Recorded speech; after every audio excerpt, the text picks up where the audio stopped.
a good immune response across all age groups. Australia is counting on the AstraZeneca vaccine, with the majority of the population slated to get it if and when it's approved. Countries will take different approaches. Our approach will be led by what we believe to be the best medical regulator in the world, the Therapeutic Goods Administration. The regulator sees all of the data that the company has, including a lot of unpublished data. AstraZeneca is expected to release more results on the effectiveness of the vaccine on older people within weeks. And there's some good news about another vaccine Australia has on order, Novavax. It's 89.4% efficacious against mild to moderate COVID. There was only one case of severe COVID, so it's hard to comment, in the UK trials of 20,000 people. That is really good news. Australia will get 50 million doses of that vaccine. And despite any bumps as we roll out the jabs, there's no doubt Australia remains in an enviable position. If you'd asked me a year ago, can you imagine a circumstance where Australia was at 0 cases but the world was at over 630,000 cases in a day? I would have struggled to have been so bold as to make that prediction. So our efforts are extraordinary. A powerful reminder of just how well Australia has done. Sophie Scott, ABC News. Emirates has announced it'll no longer operate flights out of the UK in a further blow to thousands of stranded Australians. The British government is cracking down at its airports, banning flights from coronavirus hotspots, including Dubai. Emirates has been one of the biggest carriers of returning Australian travellers since the start of the pandemic. Of the 40,000 Australians trying to get home, it's estimated around 4,000 are stuck in London. Dodgy employers have been caught rorting the $130 billion JobKeeper program, signing up fake workers, including prisoners and even the dead. The applications were uncovered by a tax office investigation that found almost a third of suspicious claims were not eligible. Millions of Australians have relied on JobKeeper to pay the bills since the economic impact of the pandemic hit. But documents obtained by the ABC reveal some dodgy bosses claimed the money through fictitious employees, criminals locked in jail, people overseas, even the dead. Documents obtained using the Freedom of Information process reveal the Australian Taxation Office, the ATO, is busy tracking down thousands of bosses of fictitious employees signed up for JobKeeper. Many of these made-up recipients were in the kind of lockdown you don't get out of after a few weeks or months. By the end of September, the ATO had nearly 6,000 cases under investigation, with almost a third found to be ineligible. While the majority weren't eligible because they'd used the wrong business number, other categories include prisoners in jail, people who are out of the country, and employees who are dead. Scott Morrison and Josh Frydenberg have been sending JobKeeper money to workers who don't exist. I'm very confident in the processes of the ATO around compliance and what has been delivered so far as a remarkable program that has helped save our economy in one of its darkest hours of need. What strikes me is that the government knows exactly where the weaknesses are to the system.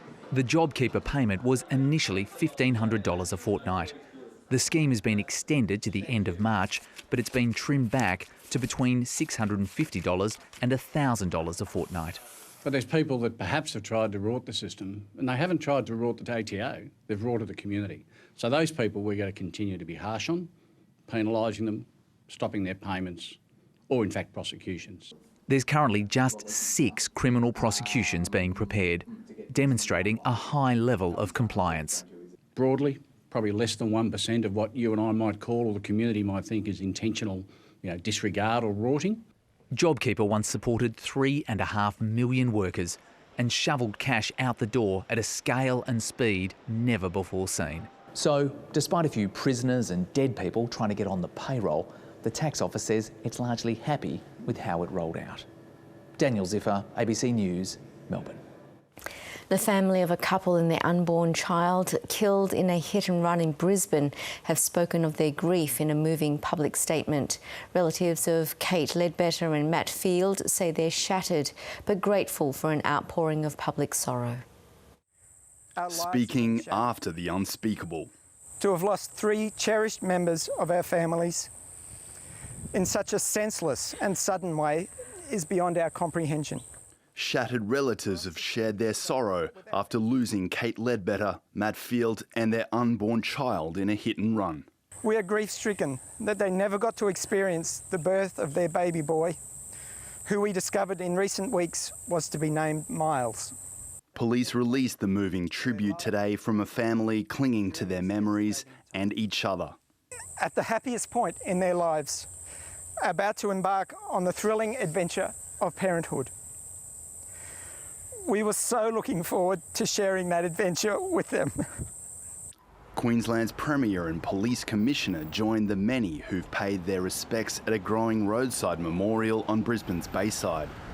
The deaths have ignited debate about whether a crackdown on repeat youth offenders could have prevented this tragedy. I can understand why people are angry, and it's hard to understand how this can happen. But the Commissioners rejected suggestions the couple's accused killer should have been in custody on other charges.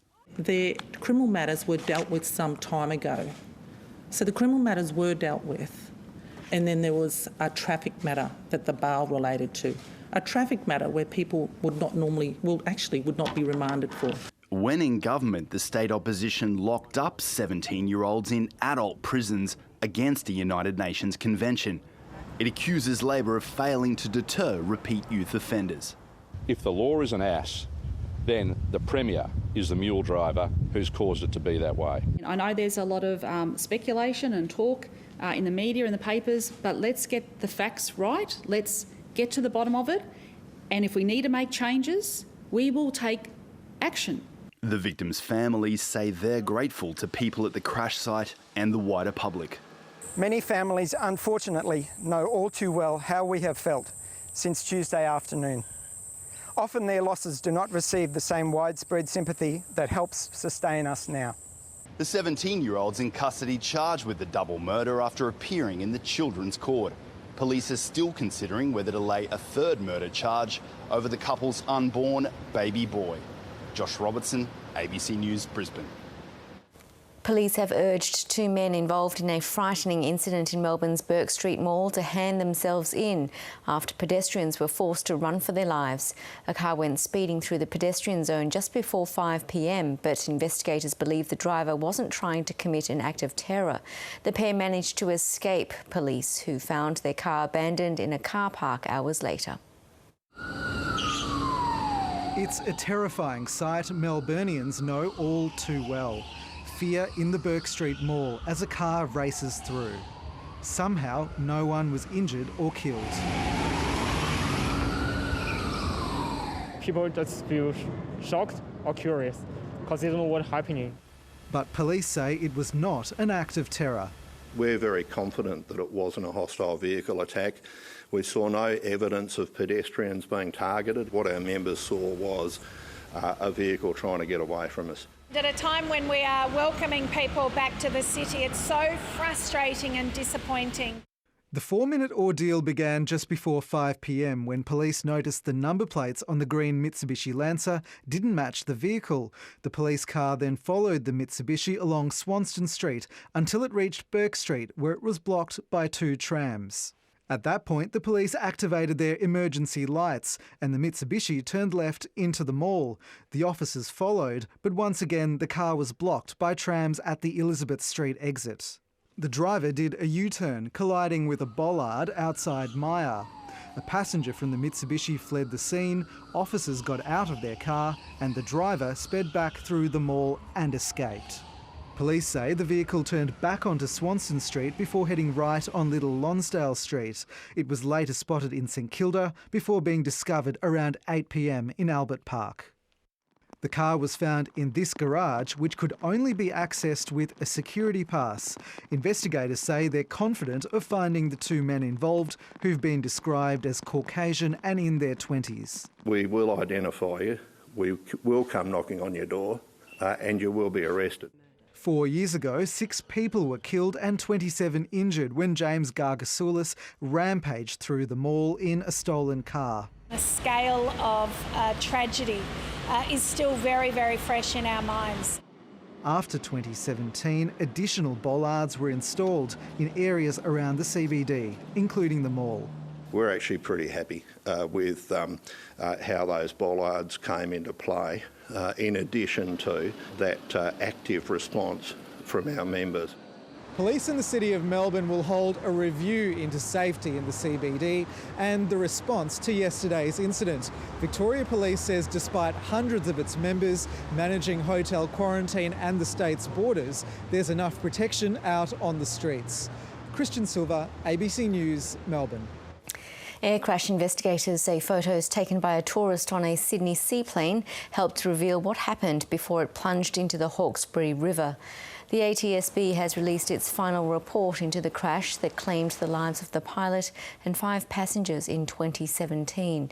These photos helped chart the course of the plane, which was not required to carry a black box. The report says the pilot almost certainly experienced confusion, disturbance and disorientation after suffering carbon monoxide poisoning. Investigators say the gas probably leaked into the cabin through missing and faulty bolts and cracks in an exhaust collector. The ATSB has recommended all small planes carry carbon monoxide detectors and install flight recording devices. From midnight on Saturday, Tasmania will open its borders to all of Australia. The medium-risk COVID-19 classification will be removed from 10 local government areas in Greater Sydney. Anyone who's been in these areas will no longer be required to quarantine. And whilst it's been disruptive, I know, at the end of the day, Tasmania is, I think, the safest place in this country and one of the safest places on the planet as a result. Travellers leaving Tasmania are being reminded there are still some restrictions in Western Australia. Meanwhile, life for those on the New South Wales-Victorian border just got a whole lot easier. Victoria has declared almost all of New South Wales a green zone, allowing ease of travel, and that means the checkpoints separating border communities can come down again. Queensland has already announced its opening to Greater Sydney, but that isn't doing much to diffuse the tension between the feuding premiers. The playground appears a friendlier place for the Premier than the political bear pit. Have a great day. Feeling the pinch of the pandemic, her Queensland counterpart is pleading for a bailout. What I'm merely asking the federal government to do is to consider the plight of these tourism operators. Well, the whole point that New South Wales has been so strong in keeping borders open within Australia is to prevent exactly what the Queensland Premier is now complaining about. We'll just let New South Wales be New South Wales. She is now the victim of a policy that she put in place herself. Premier Berejiklian's policy on masks has slightly softened. They're no longer mandatory in supermarkets. I think I will, just to protect myself, just to be on the safe side. I don't feel comfortable wearing it, but it's safe.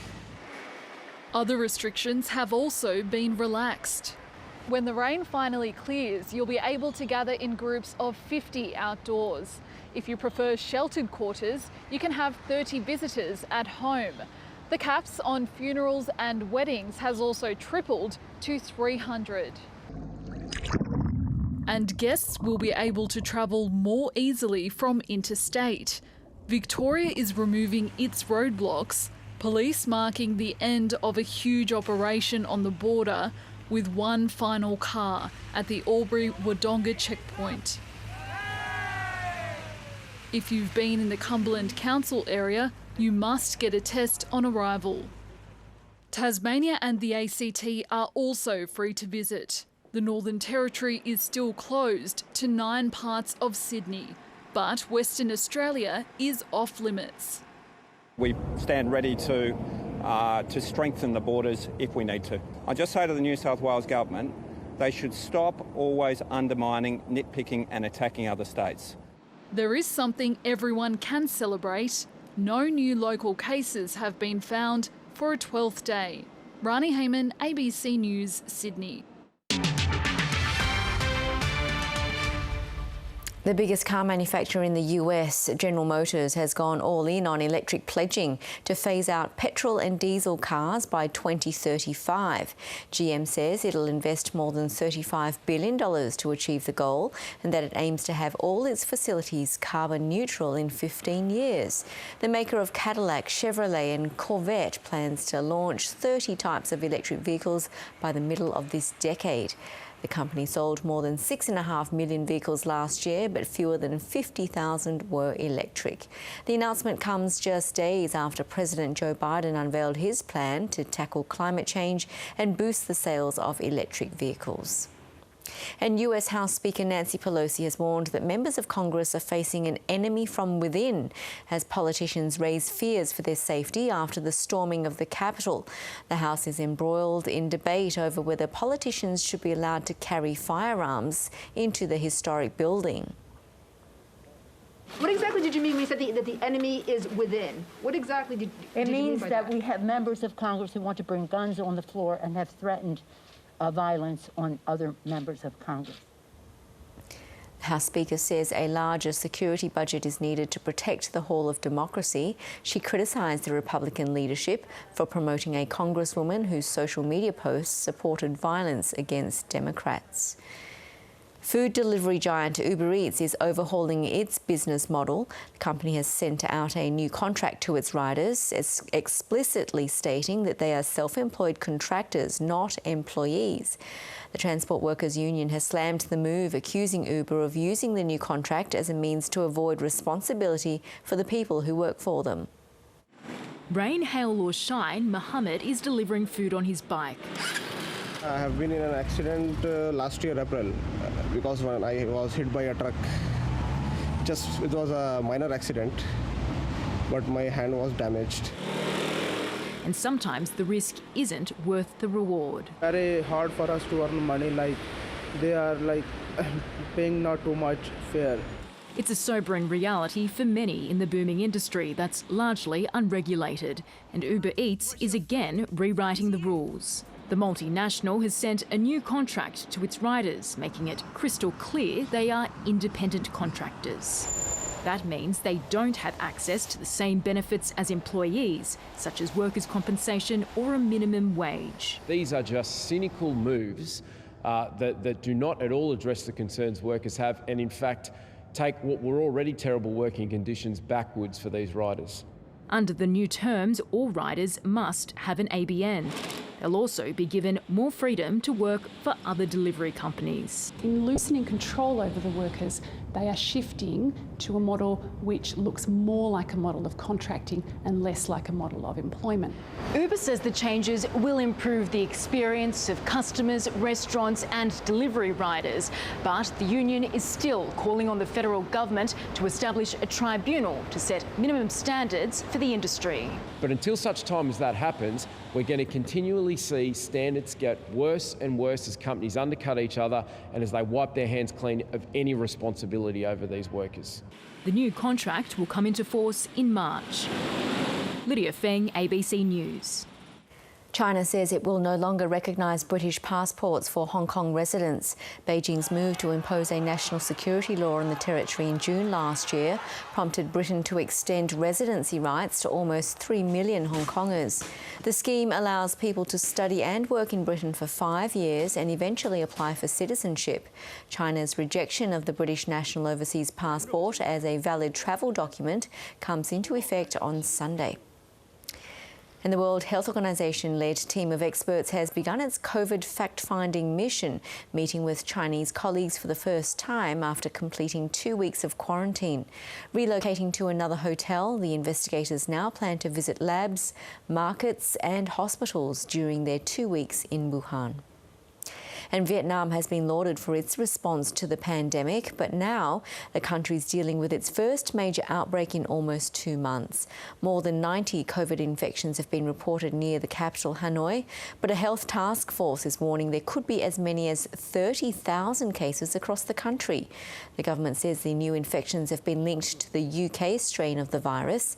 Authorities are testing tens of thousands of people, concentrating on an airport electronics factory and nearby villages. Now, for most, dogs are a great source of company, and for seizure sufferers, they can be a lifesaver. Now, assistance dogs are being trained to respond when a person is having a fit. Sensing seizures, all in a day's work. After a sweat and saliva test, Cassie was matched with Echo when the pup was just 8 weeks old. The now 14-month-old seizure dog allows her to live home alone. If I'm home, I have a vital call alarm system. She's been taught to learn my body language. I have convulsive seizures. She's learnt that means she needs to go press the button. When she's outside, she relies on Echo even more. The Black Lab has now started giving Cassie 5-minute warnings, proving invaluable twice during an exercise class. If I'm on equipment, it can be pretty dangerous if I'm standing up on something and have a seizure there. So she's alerted me twice. Echo was put through her paces under the guidance of expert trainer Carmel Kasmar in the Hunter Valley. So what we do, I use a little training session that's a little bit like diabetic alert, and I use that into the seizure alert, so the dog's sensing the smell or picking up the smells of different changes. Her newest recruit is a fluffball named Coco, destined to be a facility dog at a purpose-built centre. I think having a dog like Coco formally trained and skilled, I think it's just so important. Just from a safety perspective. Rhianna Nation from the Epilepsy Foundation has seen firsthand how seizure alert dogs work. In her case with her son and his dog Chloe. They were paired together for, he's 20 now, for nearly 8 years.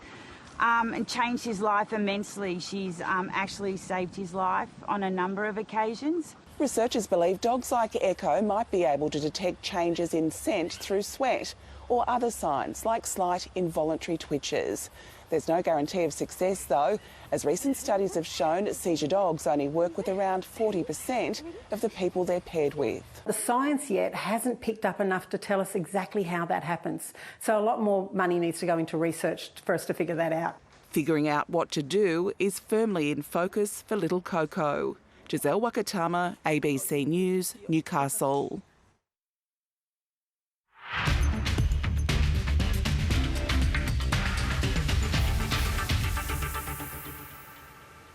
In tennis, world number 1 Novak Djokovic has disappointed and then delighted fans in Adelaide.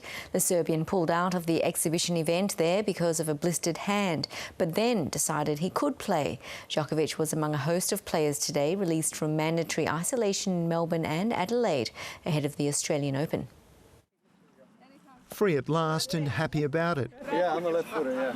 After spending a fortnight in a quarantine hotel and only being permitted out to practice, the elite of the tennis world were content to enjoy the simple things. Putting bare feet on the ground, just doing something that I didn't have a chance to do. So, just having the space, I think that's what we all kind of missed. I went out straight away after I woke up and walked in the park a little bit.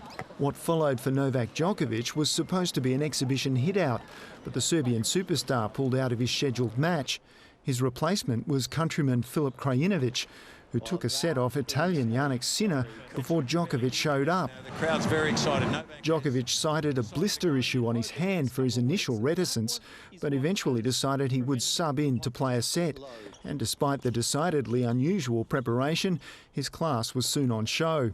Oh my goodness. Serena Williams and Naomi Osaka were also on the bill, with the 23-time Grand Slam champion Williams eventually prevailing. Both players expressed their gratitude for the reception they've received in Adelaide, while in Melbourne it was a decidedly wet reception for players leaving quarantine, and for some a good deal of frustration at not yet being allowed out. 3 days off, 3 days hitting, tennis match. My name's Tennis Australia and I'm so cool! American Tennis Sandgren was decidedly calmer in the cold light of day. We all definitely understand the importance of the quarantine to make sure that we don't bring anything into you guys' society. COVID-19 Quarantine Victoria says all players and support staff should be out by Sunday. Neil Cross, ABC News. The Hawks have continued their undefeated start to the NBL season, beating the Cairns Taipans 90 points to 70. The Taipans impressed early, but the Hawks scored 11 straight points midway through the first half and ran away with a victory. The Foundation Club has now won all 4 games this season, their best start since 2013. Ogilvy, bang. This is becoming worrying now for Mike Kelly. Brian Goysian's up, the Hawks are up. Veteran Tyler Harvey top scored for the Hawks with 21 points.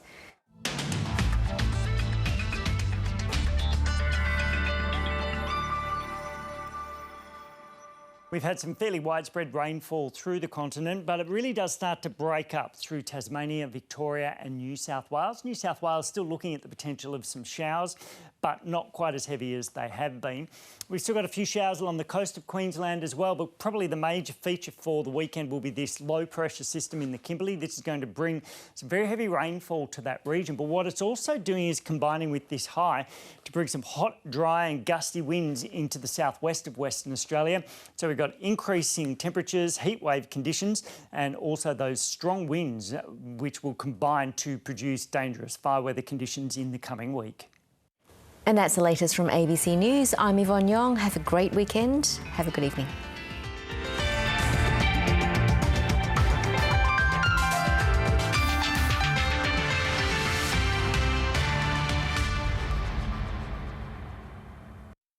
In 2021,